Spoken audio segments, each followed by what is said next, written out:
At first, there was a storm that was so strong that it flooded the Valley of Jerusalem. On November 23, 1955, it rained all winter long on the Mount of Olives, turning the small Kidron Valley into a raging river. At the base of the small Gethsemane grotto, water rushed through cracks in an old church and filled it up like a bowl. The chapel was buried under about 12 feet of muddy water and broken stone when the storm stopped. After the flood was over, what was left looked hopeless. Shrines that were broken, mosaics that were cracked, and a thick layer of mud that covered everything holy. But something that looked like a disaster would open a door that had been locked for 2,000 years. Before they could start fixing anything, the Franciscan custody called in one of their own, Father Virgilio Corbo. He is a monk and trained archaeologist who is known for being quiet and careful while respecting holy ground. His job was easy: take pictures and fix up the church. Instead, what he found was the start of one of the scariest finds in modern Bible archaeology today. They thought that when Corbo's team dug through the mud, they would only find old stones and broken artifacts from the Crusader and Byzantine times.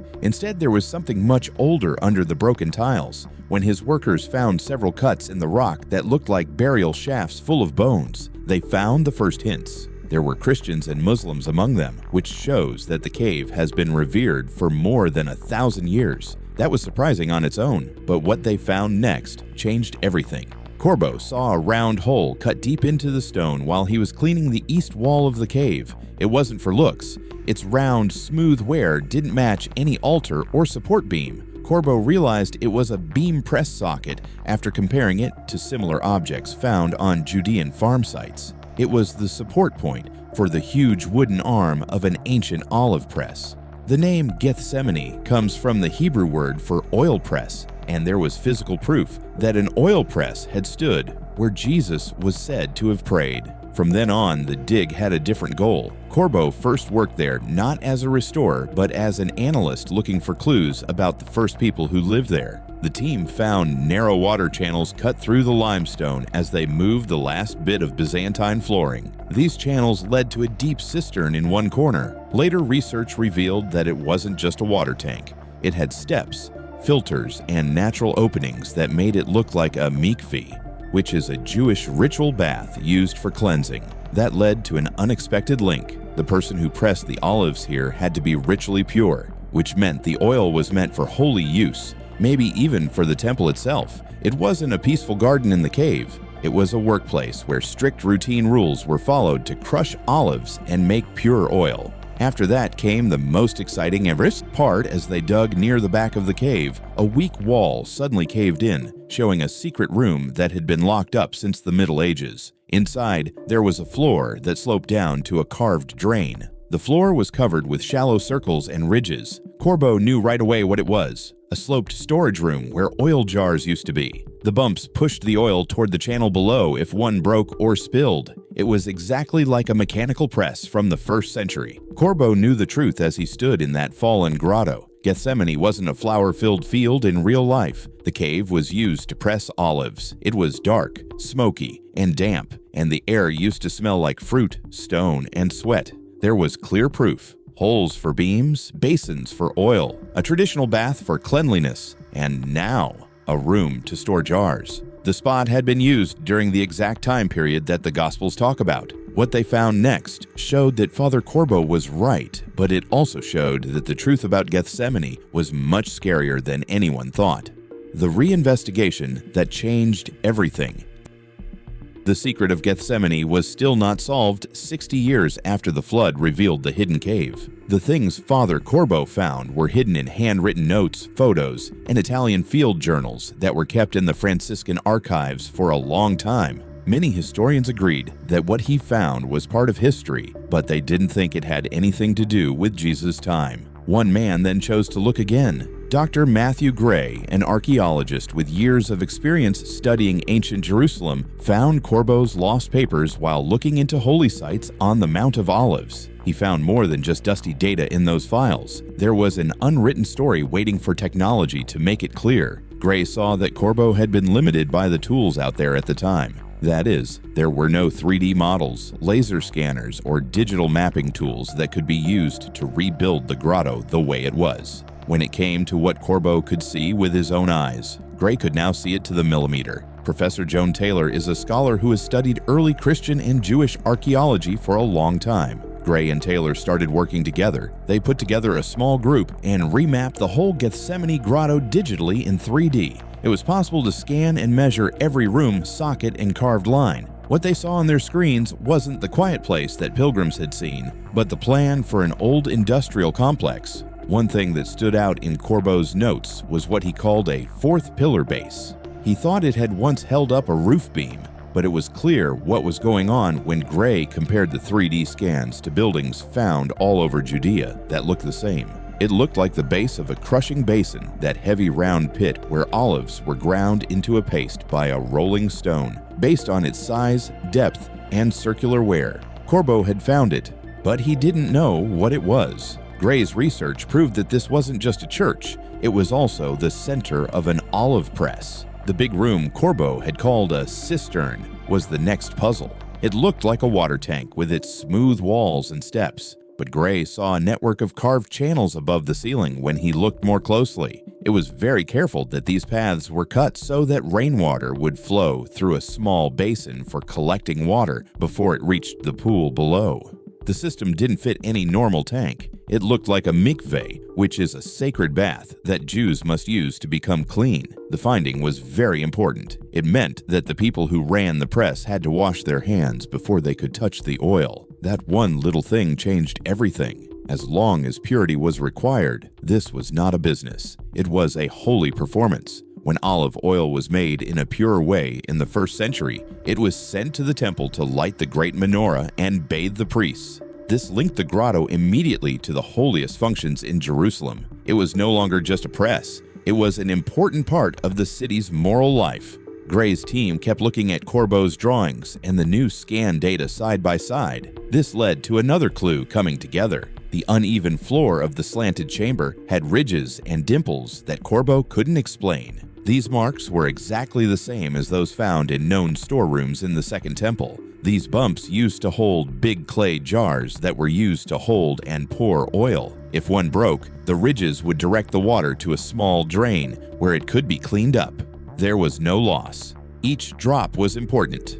In other places around Judea, the same patterns had been found where rituals were pressed. It was the same in the Gethsemane grotto. The puzzle was put together piece by piece. The beam press socket, the crushing basin, the mikveh, and the storage chamber were all exactly aligned with olive presses built near holy places in the 1st century. The result could not be argued with. The grotto under the current church wasn't a myth or a place of significance. It was real, useful, and very old. It was a valid Gethsemane, which means an oil press that had been used at the exact time the Gospels talk about. When Gray told what he had found, he summed it up with a simple truth. This wasn't a yard. It was a Gethsemane that worked. The stone floor used to be loud when big wheels were rolling over it. Oil had poured like blood through the cuts. It was probably here where the sound of stone hitting fruit made Jesus fall to his knees. The next group of archaeologists would follow that question and dig deeper into the Mount of Olives, where they would find even more shocking evidence. The modern excavation that sealed the truth. A lot of years after Corbeau and Gray changed history, Gethsemane was disturbed again. This time, it wasn't by nature or interest, but by building. The Franciscan Custody started building a tourist tunnel in the 2020s to connect the Kidron Valley across the road from the Church of All Nations. That wasn't the point. It was just to slow down the thousands of people who came every day.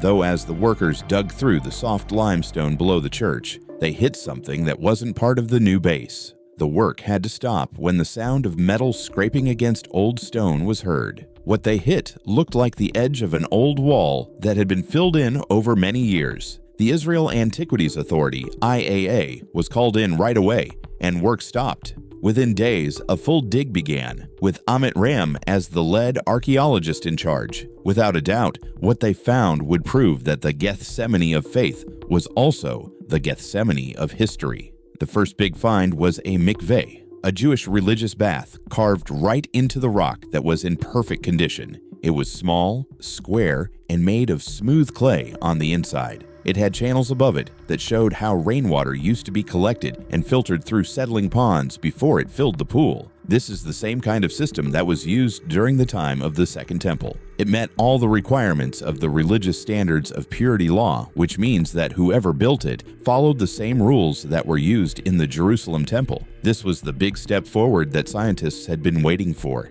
In the time of Jesus, it was the first solid proof that rituals had taken place at this very spot. The mikveh wasn't just a random water pit or an afterthought. It was from the same time period as the original Gethsemane press that Corbo wrote about and Gray reworked. Now, religion and science were finally on the same level. The team found that the bath was only a part of a bigger story as they dug deeper. The ruins of a Byzantine church built around the 5th century were right on top of the level from the 1st century. Its mosaic pieces and marble floor matched those found in other Christian buildings, built after Emperor Constantine made Christianity legal. Later, a Crusader hospice, a huge guest house for travelers, was built to replace the church. It was destroyed by Saladin's Muslims when they took back the area. They could see Jerusalem's religious history stacked on top of each other like a vertical timeline. Each civilization built on top of what it honored. The results were clear when dirt and pottery samples from the bottom layer were sent to be analyzed. The pieces were definitely from the 1st century CE, which is exactly when the Gospels were written. The physical proof found by Corbo, the digital mapping done by Gray, and now Re'em's soil analysis all led to the same conclusion. The traditional Gethsemane site wasn't a myth. When Jesus went along the Mount of Olives, it was really busy and full of life. Later, Re'em summed up the importance of the find in one sentence. For the first time, we have archaeological evidence that something was here in the Second Temple period during the time of Jesus. The world finally knew what it knew. All of these structures, the grotto, the press, the sacred bath, and now the mikveh, were built around the same time and were all used for the same things. The irony was very funny. For hundreds of years, many visitors had knelt just a few meters above these buried ruins to pray on what they thought was holy ground. But it wasn't dedication that proved for sure that it had been a holy place in the past. It was a modern building project. When faith and tourism met, they actually broke history. Everyone had to change how they saw Gethsemane after the finding. No longer was it just a place to pray or remember, but also a live archaeological site where work, ritual purity, and religion all came together. Above the peaceful gardens, there was a complex network of stone presses and pools that were built so that stones could be constantly pressed and cleaned. But while the excavation proved what the Gospel said, it also showed a painful truth. Time, trade, and the excavation itself were changing the holy ground that so many people revered. That same machinery that made the finding possible was now cutting through the last bit of unspoiled land in the place where the sound of olives breaking under stone used to be heard. The science that shattered the image.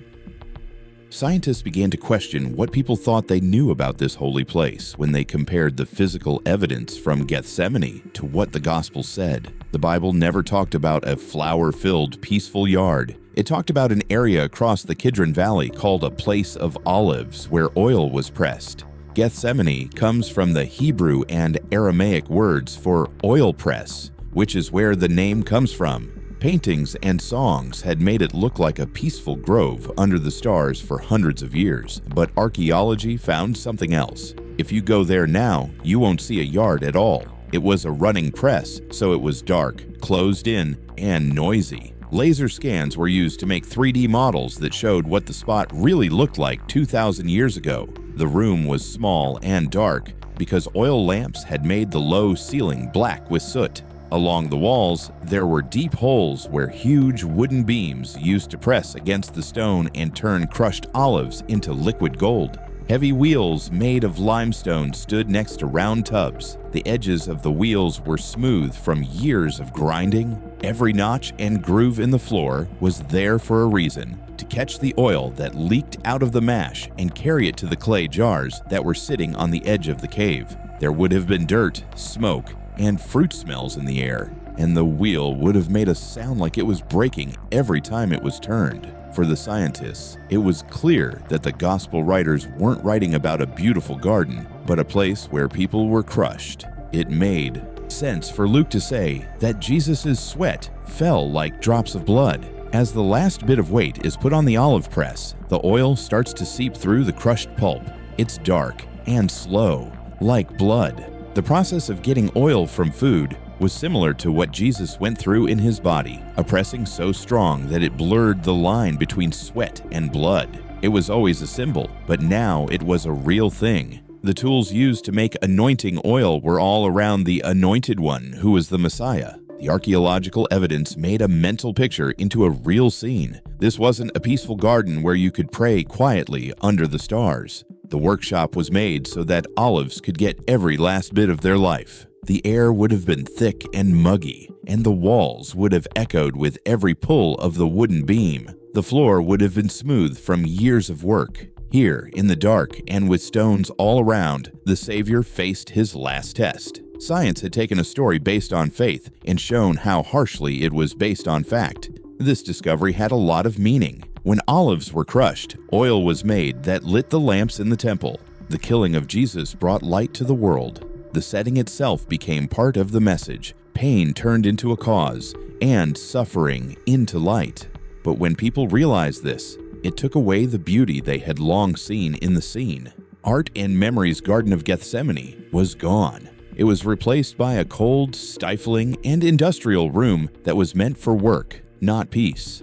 As archaeologists got ready to let people visit the site, another question came up. What happens when sacred truth meets modern ambition? What happens when the weight of faith meets the machinery of tourism? The consequences nobody wanted.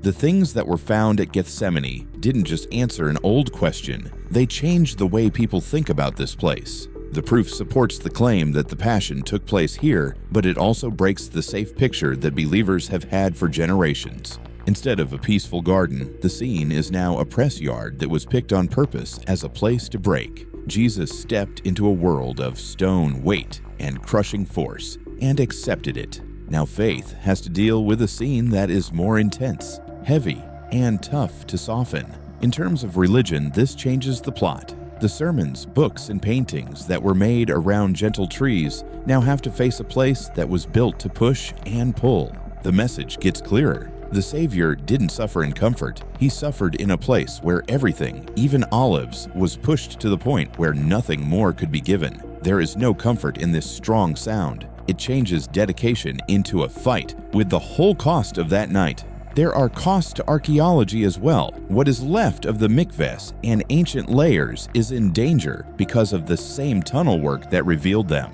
Researchers are trying to protect the ground from the 1st century, but every new trench, wall cut, or tourist path could remove pieces of that ground. Every time they find something new, experts have to decide whether to share it with the world or keep it secret. It gets dangerously close to being able to learn from the past, while also slowly destroying it. It is a big shock to the culture. The Church of All Nations has been a sign of prayer and beauty for a long time. It now stands on top of what looks like an old worksite with stone wheels and ritual baths. The land is still holy, but in a harsher way. It is half chapel and half open workshop. Plans to use Corbeau's and Rayem's discoveries to build galleries and exhibits bring up a very important question. Are we honoring the pain that is remembered here, or are we just making it a themed stop on a tourist route? Gethsemane is now rare and important for history and science. It's one of the few Passion sites that can be linked to hard evidence, like stone sockets,